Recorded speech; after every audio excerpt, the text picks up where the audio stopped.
Are you drinking from a machine that's dirtier than your tap? And would you know it if you were? Welcome to Dr. Mercola's Cellular Wisdom. Stay informed with quick, easy-to-listen summaries of our latest articles, perfect for when you're on the go. No reading required. Subscribe for free at mercola.com for the latest health insights. Looking for trusted health wisdom you can hold in your hands? Discover the life-changing books of Dr. Joseph Mercola at joyhousepublishing.com. These titles bring decades of natural health research into practical steps for better energy, stronger immunity, and clearer thinking.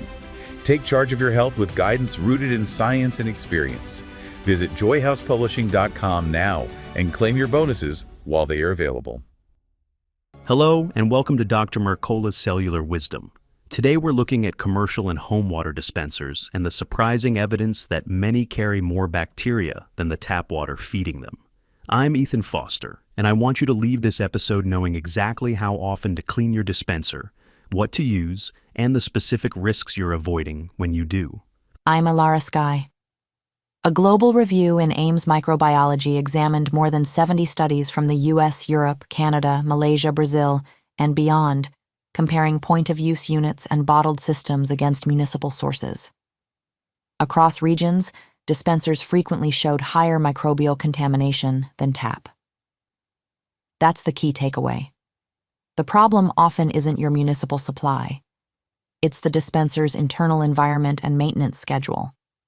One pattern stood out in the data. In Brazil, 76.6% of dispenser samples contained coliforms compared to 36.4% of tap samples, while in Arizona, 73% of water vending machines exceeded EPA limits for bacterial growth. When findings repeat across countries and device types, you're looking at a systemic hygiene issue within dispenser systems themselves. Why does this happen? Biofilms. These are slimy, structured communities that stick to wet surfaces, tubing, reservoirs, spigots, and continuously shed planktonic cells and byproducts into the water.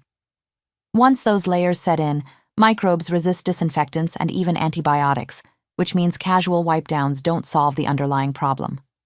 You also need to consider which microbes have been found. Studies identified organisms such as Pseudomonas aeruginosa, Staphylococcus, Klebsiella, and Candida in dispenser samples and soda fountains, with genetic material from disease-causing strains showing up at times. For children, older adults, and anyone immunocompromised, those exposures raise the stakes from mild stomach upset to pneumonia or bloodstream infections. A simple indicator called heterotrophic plate count, HPC, helps flag trouble. When HPC levels climb, sanitation is slipping, and the dispenser can become a breeding zone. In U.S. testing, 73% of dispenser samples exceeded the Environmental Protection Agency's recommended 500 CFU per milliliter threshold, with similar trends reported in the UK, Iran, and Brazil. If upkeep lags, counts rise. If upkeep is consistent, they drop. Maintenance is the hinge point. The review recommends cleaning every 2 to 4 weeks, and weekly for high-use environments. Many commercial units aren't serviced that frequently, which explains the gap between tap and dispenser quality. Filters are another pressure point.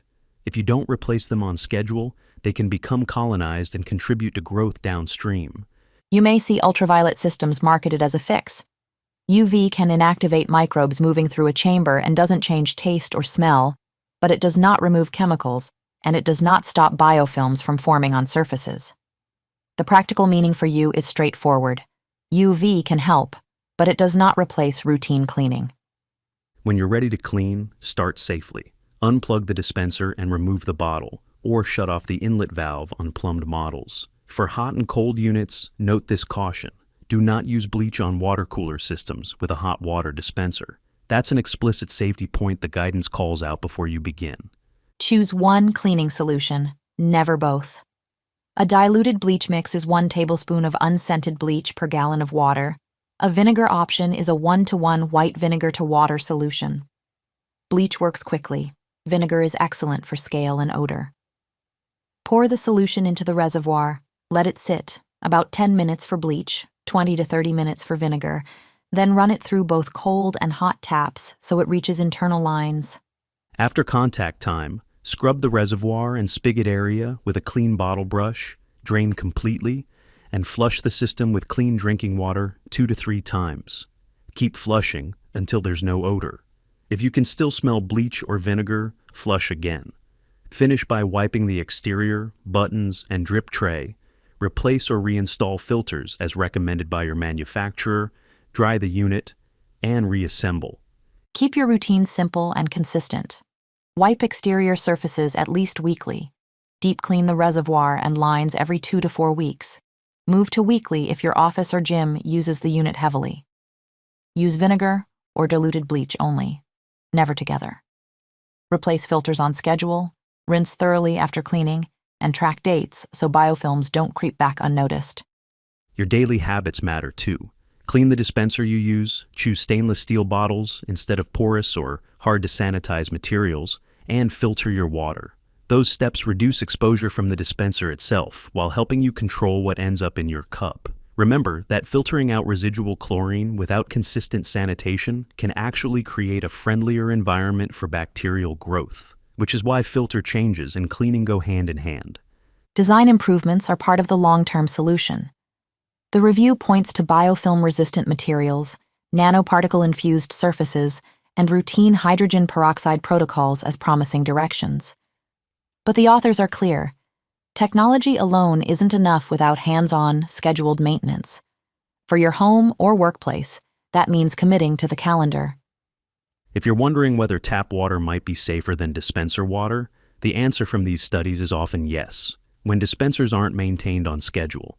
That doesn't mean you should avoid dispensers entirely. It means you should maintain them properly and verify that whoever manages your building's units follows an every 2 to 4 weeks protocol with weekly cleaning in high-traffic settings. Here's your challenge.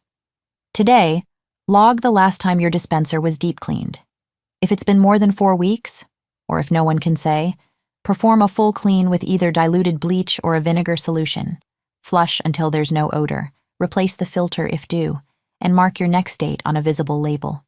Choose a stainless steel bottle for your next fill, and, if you rely on UV, keep it as a supplement, not a substitute, for routine cleaning. Thank you for watching Dr. Mercola's Cellular Wisdom. We'll see you on the next episode. Thanks for watching. Subscribe now and click the notification bell so you never miss an update. See you in the next video.